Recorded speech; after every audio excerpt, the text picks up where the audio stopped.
আজ বানিয়েছি রূপচাঁদা মাছের তাওয়া ফ্রাই। তো কিভাবে বানিয়েছি রেসিপিটা আপনারা আমার সাথে থাকুন, আমার রেসিপিটা আপনারা দেখুন।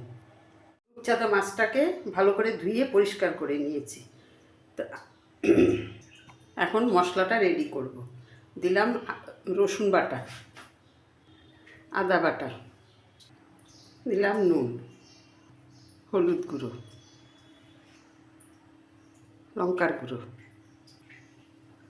জিরের গুঁড়ো, নিলাম একটু ধনের গুঁড়ো, গরম মশলার গুঁড়ো, দিলাম এখানে 1 চামচ টক দই,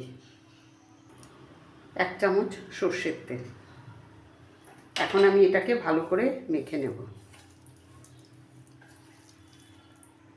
এখন আমি মাছের পিস দুটো নিয়ে নিলাম, রূপচাঁদা মাছের পিস।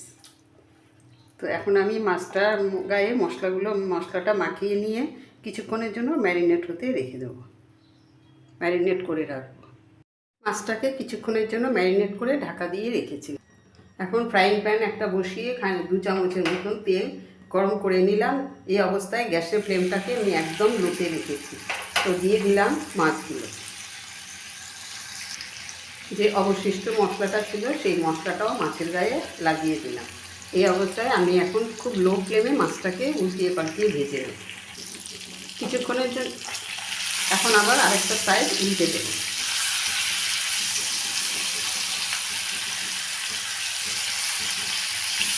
এখন এই লো ফ্লেমেই আমি মাছটাকে আস্তে আস্তে ভাজবো।